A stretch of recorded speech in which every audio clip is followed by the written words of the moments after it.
بسم اللہ الرحمن الرحیم۔ السلام علیکم۔ عاشر ٹی وی میں خوش آمدید۔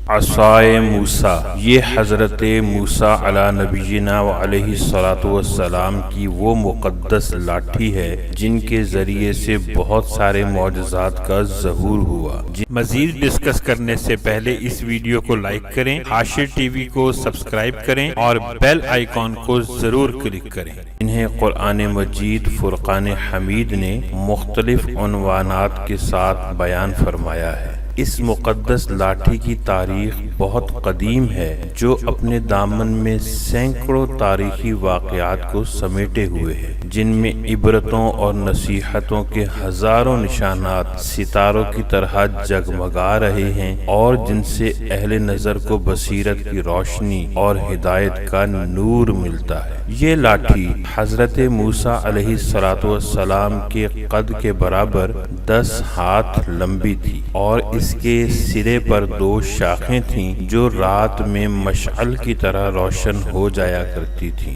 یہ جنت کے درخت پیلو کی لکڑی سے بنائی گئی تھی اور اس کو حضرت آدم علیہ الصلوۃ والسلام جنت سے اپنے ساتھ لائے تھے۔ حضرت آدم علیہ الصلوۃ والسلام کے بعد یہ مقدس لاٹھی حضرات انبیاء کرام علیہم الصلوۃ والسلام کو یکے بعد دیگرے ملتی رہی، یہاں تک کہ حضرت شعیب علیہ الصلوۃ والسلام کو ملی جو قوم مدین کے نبی تھے۔ جب حضرت موسیٰ علیہ الصلوۃ والسلام مصر سے ہجرت فرما کر مدین تشریف لے گئے اور حضرت شعیب نے اپنی صاحبزادی حضرت بی بی صفورہ رضی اللہ تعالی عنہا سے آپ کا نکاح فرما دیا اور آپ 10 برس تک حضرت شعیب علیہ السلام کی خدمت میں رہ کر آپ کی بکریاں چراتے رہے۔ اس وقت حضرت شعیب علیہ السلام نے اللہ تعالی کے حکم کے مطابق آپ کو یہ مقدس لاٹھی عطا فرمائی۔ پھر جب آپ اپنی زوجہ محترمہ کو ساتھ لے کر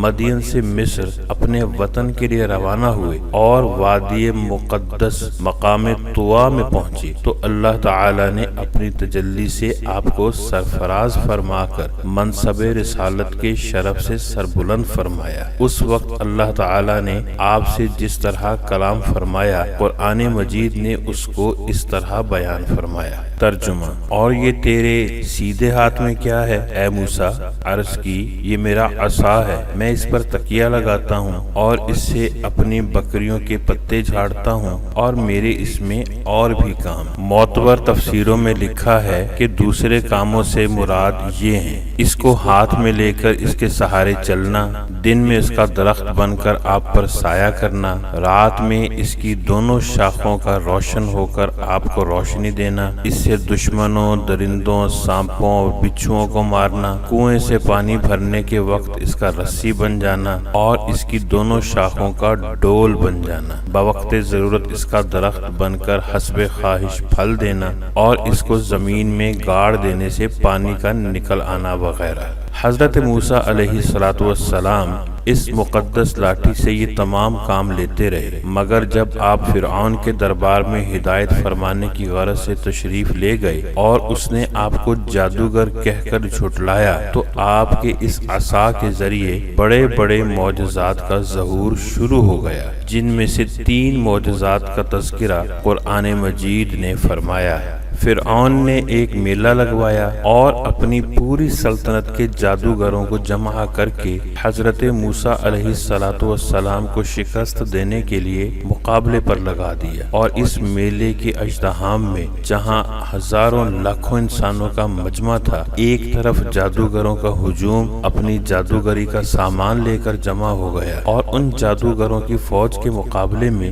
حضرت موسیٰ علیہ الصلوۃ والسلام تنہا ڈٹ کر کھڑے ہو گئے۔ جادوگروں نے فرعون کی عزت کی قسم کھا کر اپنے جادو کی لاٹھیوں اور رسیوں کو پھینکا تو ایک دم وہ لاٹھیاں اور رسیاں سانپ بن کر پورے میدان میں ہر طرف پھنکاریں مار کر دوڑنے لگی اور پورا مجمع خوف و ہراس میں بدحواس ہو کر ادھر ادھر بھاگنے لگا، اور فرعون اور اس کے تمام جادوگر اس کرتب کو دکھا کر اپنی فتح کے گھمنڈ اور غرور کے نشہ میں بدمست ہو گئے اور خوشی سے تالیاں بجا بجا کر اپنی مسرت کا اظہار کرنے لگے کہ اتنے میں ناگہاں حضرت موسیٰ علیہ السلام نے خدا کے حکم سے اپنی مقدس لاٹھی کو ان سانپوں کے ہجوم میں ڈال دیا تو یہ لاٹھی ایک بہت بڑا اور نہایت ہیبت ناک اژدہا بن کر جادوگروں کے تمام سانپوں کو نگل گیا۔ یہ معجزہ دیکھ کر تمام جادوگر اپنی شکست کا اعتراف کرتے ہوئے سجدے میں گر پڑے اور بآواز بلند یہ اعلان کرنا شروع کر دیا،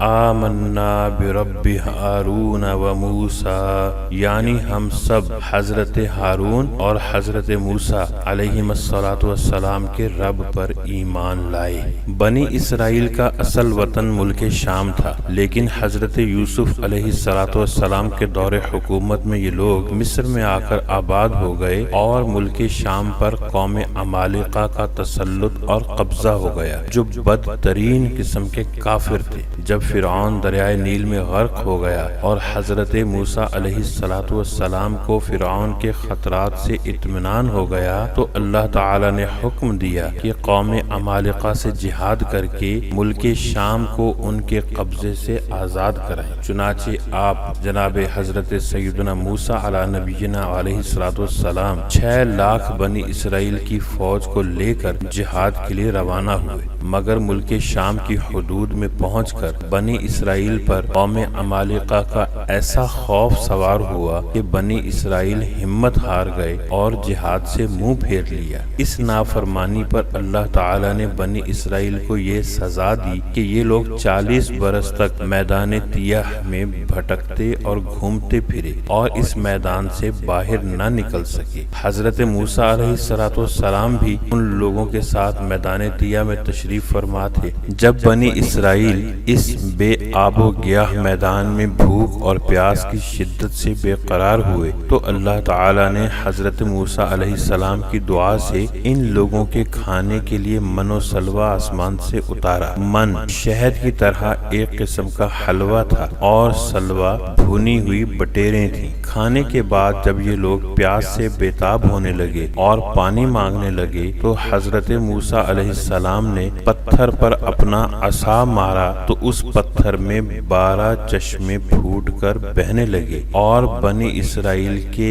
12 قبیلے اپنے اپنے ایک چشمے سے پانی لے کر خود بھی پینے لگے اور اپنے جانوروں کو بھی پلایا اور پورے 40 برس تک یہ سلسلہ جاری رہا۔ یہ حضرت موسیٰ علیہ السلام کا معجزہ تھا جو عصا اور پتھر کے ذریعے ظہور میں آیا۔ حضرت موسیٰ علیہ السلام ایک مدت تک فرعون کو ہدایت فرماتے رہے اور آیات و معجزات دکھاتے رہے، مگر اس نے حق کو قبول نہیں کیا بلکہ اور زیادہ اس کی شرارت اور سرکشی بڑھتی رہی، اور بنی اسرائیل نے چونکہ اس کی خدائی کو تسلیم نہیں کیا اس لیے اس نے ان نیک بندوں کو بہت زیادہ ظلم و ستم کا نشانہ بنایا۔ اس دوران میں ایک دم حضرت موسیٰ علیہ السلام پر وحی نازل ہوئی کہ آپ اپنی قوم بنی اسرائیل کو اپنے ساتھ لے کر رات میں مصر سے ہجرت کر جائیں۔ چنانچہ حضرت موسیٰ علیہ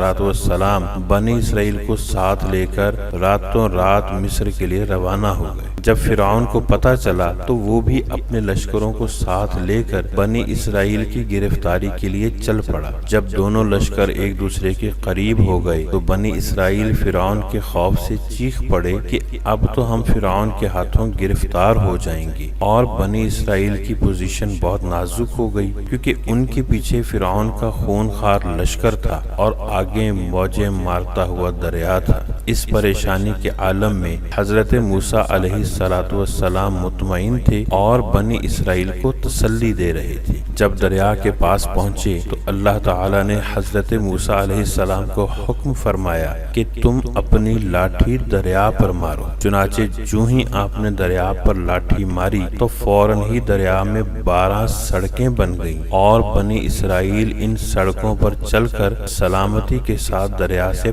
پار نکل گئے۔ فرعون جب دریا کے قریب پہنچا اور اس نے دریا دریا کی سڑکوں کو دیکھا تو وہ بھی اپنے لشکروں کے ساتھ ان سڑکوں پر چل پڑا، مگر جب فرعون اور اس کا لشکر دریا کے بیچ میں پہنچے تو اچانک دریا موجیں مارنے لگا، سب سڑکیں ختم ہو گئیں اور فرعون اپنے لشکروں سمیت دریا میں غرق ہو گیا۔